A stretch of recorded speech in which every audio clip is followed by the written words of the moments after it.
ሰላም ሰላም ቤተሰቦቼ በያላችሁበት የፈጣሪ ሰላም ይድረሳችሁ እያልኩኝ ለቤት አዲስ ሆናችሁ ቤተሰብ ሆኖ ላለው እንግዲህ ዛሬም በአዲስ ቪዲዮ መጥቻለሁ።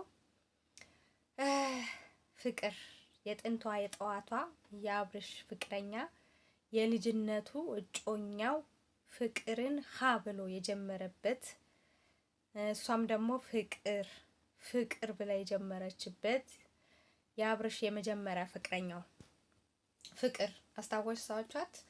እንግዲህ ከሰሞኑ እያየናት ነው። ልጇን ይዛ መጣ እያለች ነው። ለምንድን ነው እስከዛሬ ልጇ ይዛ ያልመጣችሁ የሚለው ጥያቄ አይምሮዬ ላይ ፈጠረብኝና ለምን አሁን ላይ ልጇን ይዛ መምጣት ፈለገች? እስከዛሬ ለምንድን ነው ልጇ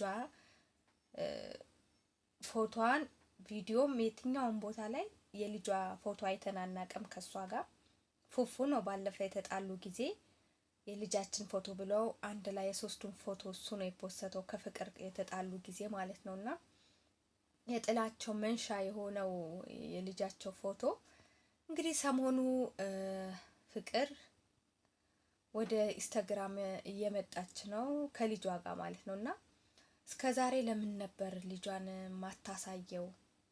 ለምንድን ነው ድብቅ ያረገቻት እያልኩኝ እያሰብኩ ነበርና ዛሬም ባለፈም እንግዲህ ስትለቅ ሰሞኑ ምን አስፈለገ?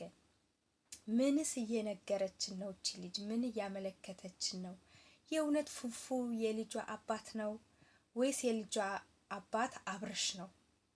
ምክንያቱም ትዝ የሚላችሁ ከሆነ ዛሬ አመት ከምናምን የ2 አመት ሊሆናቸው ነው እና ሲመጡ ወደ ሚዲያ ሲመጡ አብርሽ ያው እንደምታውቁ ከየተንቢ ጋር ነው የመጣው ከየተንቢ ወንድሞች ከነ ማናት እህቷ ከየተንቢ እህት አንድ ላይ ሆነው ነበር የመጡ። በመሃል ደግሞ አብርሽ ፍቅረኛዬን ላስተዋውቃት ብሎ ለየተንቢ እህት ስሟ ነፂ ነው ለነፂ ፕራንክ ላርጋትና ፍቅረኛዬን ላስተዋውቃት ብሎ እንግዲህ ፍቅርን ይዟት መጣና የዛኔ እንግዲህ ያው እሷ ልጅ ነበረች ፍቅር አብርሽም ልጅ ነበረ ማለትም ያው የልጅ ፊት ነበረውና ሁለቱም ትንንሽ ነበሩ። አሁን ነው አደኩ ያሉ ሁለቱም ማለት ነውና ልጇ ቢያንስ አሁን የ2 አመት ከምናምን ልጅ ናት አይደለም? የአመት ከምናምን ወይ 2 አመት ከምናምንና ፉፉ ደግሞ ከአብርሽ ጋር ከተለያዩ በኋላ ነው ፉፉና ፍቅረኛሞች ነን ብለው የመጡት። ስለዚህ ይሄ ልጅ አብርሽ አይደለም ብላችሁ ታስባላችሁ ተመልካቾቼ? እኔ የእውነቴ ነው የምላችሁ። ምክንያቱም ይሄ ልጅ አያቅተውም። የሩታን ህይወት እንደበጠበጠ የፍቅር ህይወት በጥብጦባት ቢሆንስ? ይሄ ልጅ የፉፉ ነው ብላችሁ ታስባላችሁ? ለምሳሌ ፉፉ ሙስሊም ነው፣ ፍቅር ክርስቲያን ናት።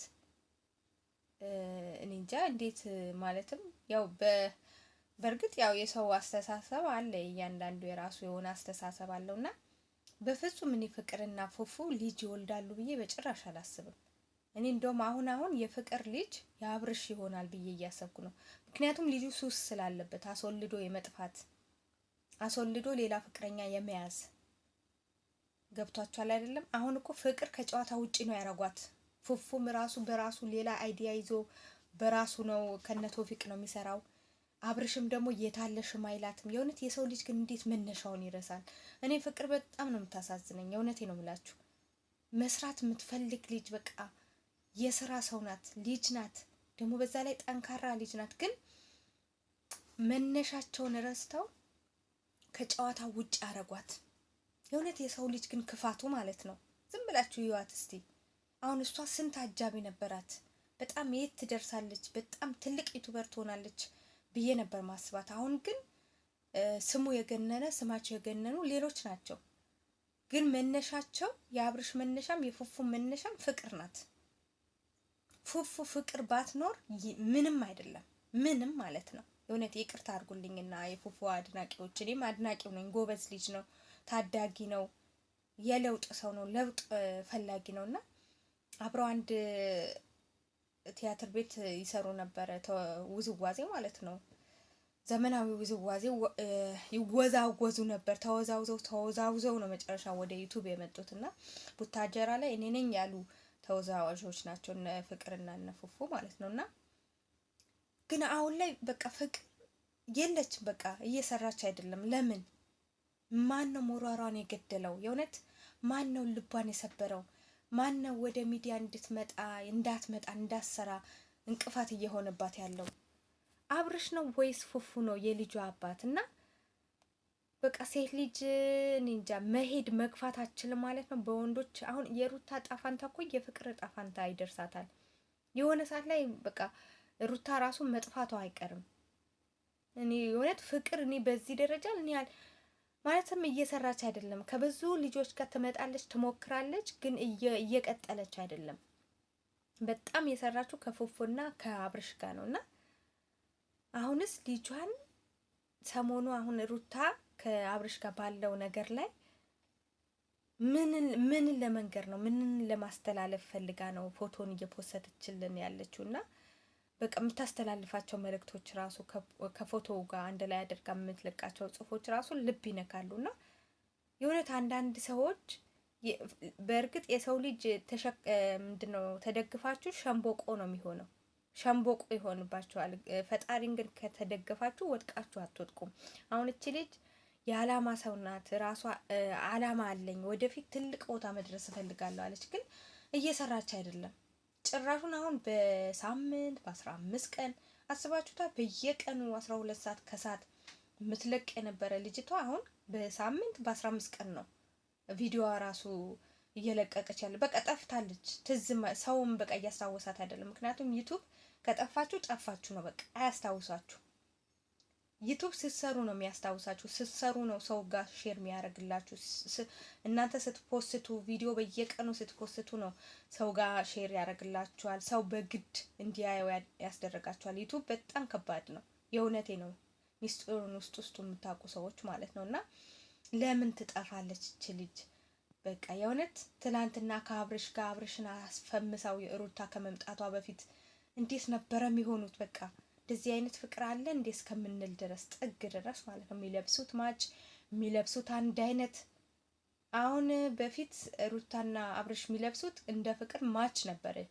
ሌዘር ሲለብሱ ሌዘር፣ ነጭ ከለበሱ አንድ ላይ ነጭ። አሁን ደግሞ ማናተ ሄርሜላ የምትባለው ከአብርሽ ጋር ኮፒራይት አንድ አይነት ነው የሚለብሱት። እና ይሄ ልጅ በቃ የሚቆም ልጅ አይደለም። አሁን ሄርሜላ ራሱ ብትሄድ አርግዛ ቢተዋት ሌላ ሄርሜላ መሳዮች፣ ሌላ ሩታ መሳዮች፣ ሌላ ፍቅር መሳዮች ይመጣሉና የሩታ ማን ነው የፍቅር ልጅ የአብርሃም ሳይሆን አይቀርም። ጠርጥር በስንዴ ይገኛል ስንጥር ብላለች አያቴና መጠርጠር ጥሩ ነው።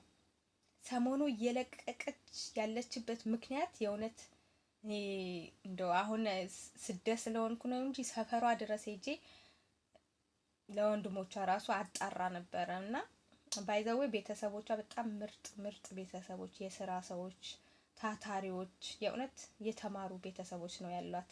ወንድሞቿ ደግሞ ሚዲያ አይጠቀሙም ጭራሹ ማለት ነውና እህቷም ሚዲያ አትጠቀምም። ግን ፍቅር በቃ የሆነ ሰዓት ላይ መንጥቃ ሄዳ ነበረ። ግን ከፉፉ ደግሞ ከተጣላች በኋላ በቃ እና አዲስ ቻናል ከከፈተች በኋላ በቃ የለችም። የእውነት እናበረታታት፣ መስራት አለባት። የእውነት በቃ መለወጥ አለባት። ለምን ወንዶችን ብቻ ነው የምናበረታታው እኛ?